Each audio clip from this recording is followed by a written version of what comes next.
যখন রমজান আসে তখনই বিতর্কটা শুরু হয় যে তারাবির সালাত আসলে কত রাকাত এবং এটার বিধানটা কি, এই যাবতীয় বিষয় নিয়ে আমাদের মধ্যে শঙ্কা বা বিভাজন অনেকেরই আছে।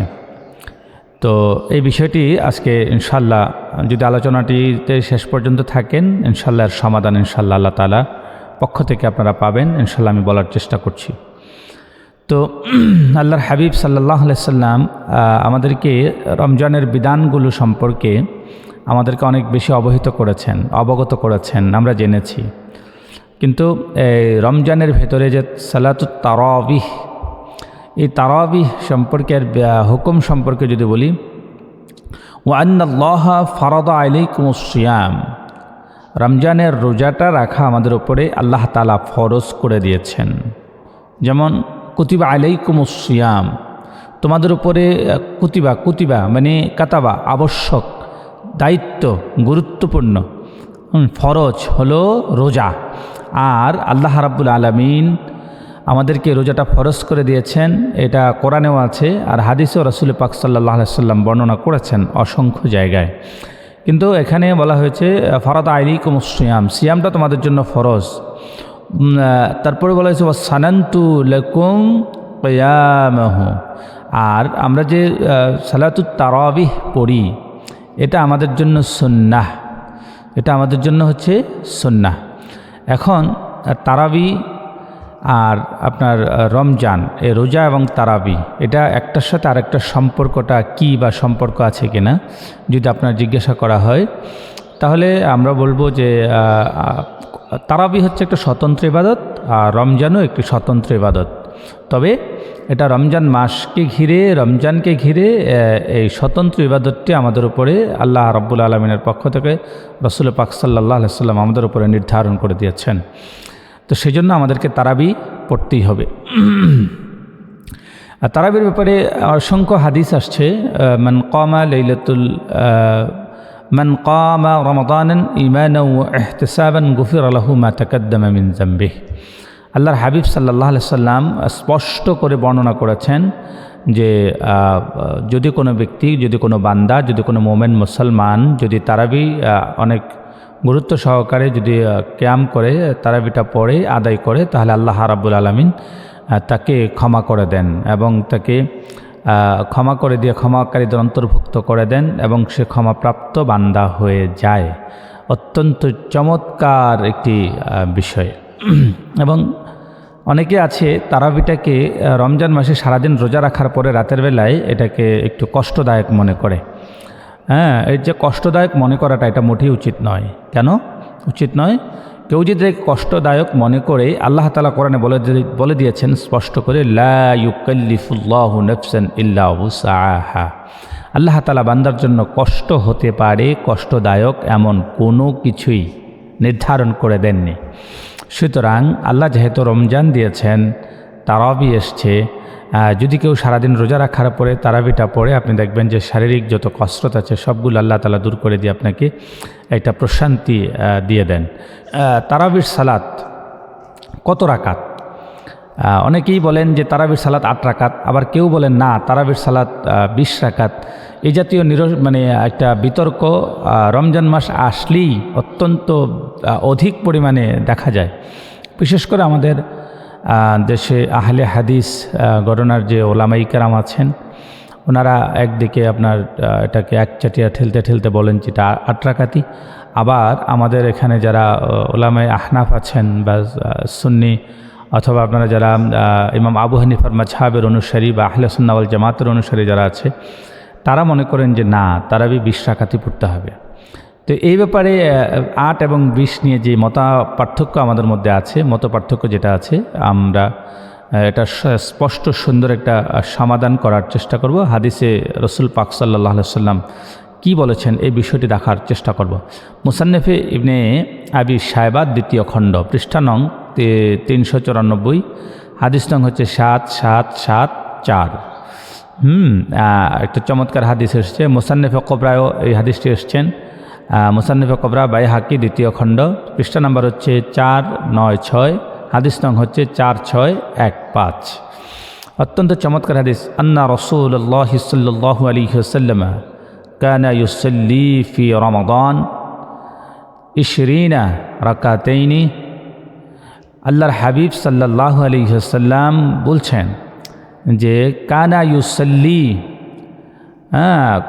ইউসাল্লি ফি রমাদান, কানা ইউসাল্লি ফি রমাদান, যখন রমজান আসতো, রমজান ছিল, আল্লাহর রসুল সাল্লাল্লাহু আলাইহি ওয়াসাল্লাম 20 রাকাতাইন ওয়াল বিত্র, আল্লাহর হাবিব সাল্লাল্লাহু আলাইহি ওয়াসাল্লাম স্বয়ং তিনি 20 রাকাত তারাবি পড়তেন এবং এই 20 রাকাত তারাবি পড়ার পরে আল্লাহর হাবিব সাল্লাল্লাহু আলাইহি ওয়াসাল্লাম বিতির পড়তেন।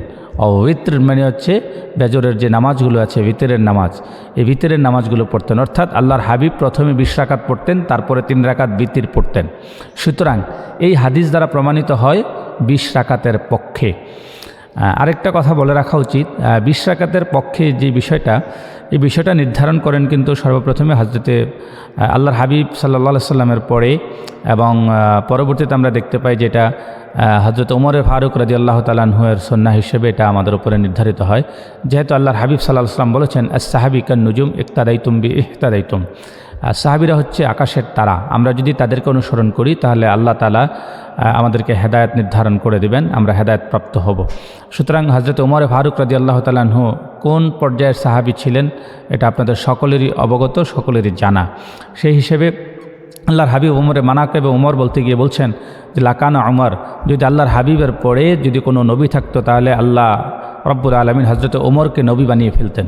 তাহলে কত বড় মর্যাদাপূর্ণ সাহাবী এই তারাবির 20 রাকাত সালাতকে নির্ধারণ করেছেন। সুতরাং এখানে বিতর্কের কোনো সুযোগ নাই, অনেকে এটা মনে করেন।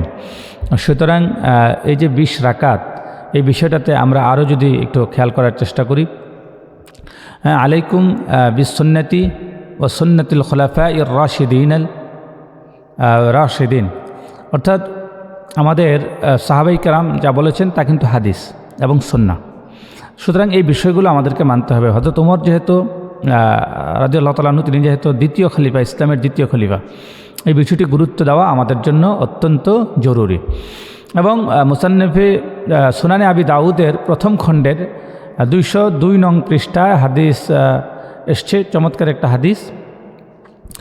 আনিল হাসানি আন্নাহু ওমর ইবনুল খাত্তাব রাদিয়াল্লাহু তাআলা আনহু জামা আন্না সুইলা ইয়া উবাই ইবনে কাআব ফাকানা ইউসাল্লি লাহুম 20 রাকাতান। তিনি বলছেন যে হাসান বলেন, আমি ওমর রাদিয়াল্লাহু তাআলা আনহুকে, ওমর রাদিয়াল্লাহু তাআলা আনহু এর জামানায় দেখেছি তিনি সকল মানুষকে একসাথে একত্রিত করেছেন এবং একসাথে বসিয়েছেন। একসাথে করার পরে তিনি কি বলছেন? তিনি বলছেন তিনি করছেন কি? ফাকানা ইউসাল্লি লাহুম 20 রাকাতান, অর্থাৎ তিনি তখন সকলকে একত্রিত করার পরে, অনেক সাহাবীকে একত্রিত করার পরে তিনি সকল সাহাবীদেরকে নিয়ে 20 রাকাত তারাবি আদায় করেছেন। আমি প্রথমে বললাম 20 রাকাতের বিষয়টি, যে 20 রাকাতের ব্যাপারে হযরত ওমরের ইজমা হয়েছে, সাহাবীদের মধ্যে তিনি ইজমা করেছেন, অনেক সাহাবীকে একত্রিত করেছেন এবং আল্লাহ রসুলও পড়েছেন বলে একটা হাদিস পাওয়া যায়। যদিও হাদিসের পর্যায়ে বা আলোচনা করতে গিয়ে আলেমা হাদিসের অত্যন্ত প্রসিদ্ধ সমালোচক অনেকেই এটাকে, ইবনে তাইমিয়া সহ অনেকে এটাকে হাদিসের পর্যায় সম্পর্কিত তারা একটু দুর্বলতা প্রকাশ করেছেন, কিন্তু পরবর্তীতে অসংখ্য ওলামায়ে কেরাম বলছেন যে না, হাদিসটি হাসান হিসেবে বর্ণনা করেছেন। সুতরাং এই বিষয়টি আমাদেরকে গুরুত্ব দিতে হবে। এবার আসেন 8 রাকাতের বিষয়ে। 8 রাকাতের বিষয়ে যদি আমরা কথা বলতে চাই তাহলে 8 রাকাতের বিষয়টা নিয়ে যে আলোচনা হয়েছে সেটাও আপনাদের সামনে উপস্থাপন করব। বুখারী প্রথম খণ্ড, পৃষ্ঠা নং হচ্ছে 154 নম্বর পৃষ্ঠা, হাদিস নাম্বার হচ্ছে 1147, এবং মুসলিম শরীফে আছে 783। এখানে কিছু হাদিস পাওয়া যায়। হযরত আম্মা জান আয়েশা রাদিয়াল্লাহু তাআলা আনহু থেকে হাদিস বর্ণনা হয়েছে, কাইফা কানাত সালাতু রাসূলুল্লাহ সাল্লাল্লাহু আলাইহি ওয়াসাল্লাম ফি রমাদান, যে আল্লাহ রসুল সাল্লাল্লাহু আলাইহি ওয়াসাল্লাম রমজান মাসে সালাত, যা বিতির, যে তারাবি যে আদায় করতেন, এগুলোর ব্যাপারে প্রশ্ন করা হয়েছে, রাসূল কেমন করে, কিভাবে সালাতটা আদায় করতেন, বা এটা কী করতেন, কিভাবে করতেন, কতটুকু করতেন।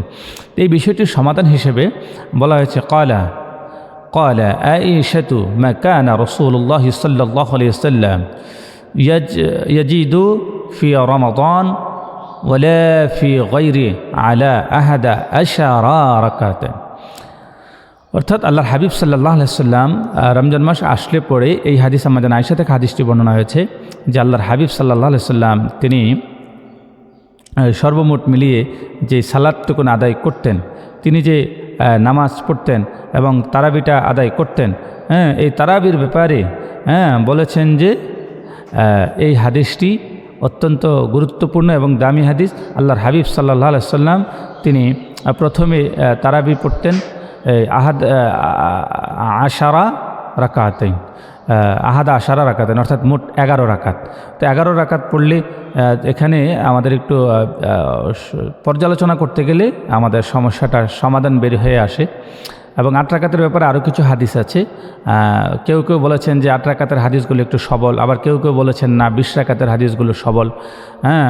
তারপরে এই যে সমাধানটা হলো আমাদের আয়েশার যে হাদিসটি আছে অত্যন্ত সহি এবং এই হাদিসের ব্যাপারে তেমন কোনো সমালোচনা নাই। কিন্তু কেউ বলেছেন এটা তারাবির হাদিস, আবার কেউ বলেছেন এটা না, এটা হচ্ছে ভিতরের হাদিস, আবার কেউ কেউ বলেছেন না এটা ভিতরের হাদিস নয়, এটা হচ্ছে যেমন আপনারা ফাথুল বারি শরহুল বুখারী 3য় খণ্ড পৃষ্ঠা নং 17 আল্লামা ইবনে হাজার আসকালানী রাহমাতুল্লাহ আলাইহি বলেন এটি তাহাজ্জুদের হাদিস, এটি তাহাজ্জুদের সম্পর্কে হাদিসটি বর্ণিত হয়েছে। সুতরাং আমাদেরকে চিন্তা করতে হবে, যেহেতু আমলের বিষয়, যেহেতু রাকাতের বিষয়, সালাতের বিষয়, আমি ব্যক্তিগতভাবে মনে করি 20 রাকাত পড়াটাই আমাদের জন্য জরুরি। যেহেতু এখানে আমরা নামাজ যত বেশি পড়ব, যত বেশি আল্লাহর সিজদা করব, যত বেশি রুকু করব, যত বেশি তাসবিহ তাহলিল পড়ব, তত বেশি ভালো। তবে আমরা 20 রাকাত পড়তে গিয়ে যেই তারাবিগুলো আলহামদুলিল্লাহ রাব্বিল আলামিন আর রহমানির রহিম মালিক যে তাড়াতাড়ি করি, যে এইভাবে যে পড়ি, এটা আসলে কোরআন তারতিল ঠিক থাকে না। না থাকার কারণে অনেকে এই বিষয়টাকে সমালোচনা করার সুযোগ পায়। তো সর্বোপরি আমরা এটাই বলতে চাই, 8 রাকাতের হাদিসগুলোর ব্যাপারে মুহাদ্দিসিনে কেরাম, মুফাসসিরিনে কেরাম জবাব দিয়েছেন এবং 20 রাকাতের হাদিসগুলো নিয়ে সমালোচনা করেছেন। সর্বোপরি মিলিয়ে আমলের দিক বিবেচনা করে আমরা তারাবির সালাত 20 রাকাতই পড়ব, 20 রাকাত পড়ার চেষ্টা করব। আল্লাহ আমাদেরকে বরকত দান করুক, আল্লাহ আপনাদেরকেও কবুল করুক, আমরা আমাদের সকলকে তারাবিগুলো পড়া এবং 20 রাকাত পড়ার তৌফিক দান করুক।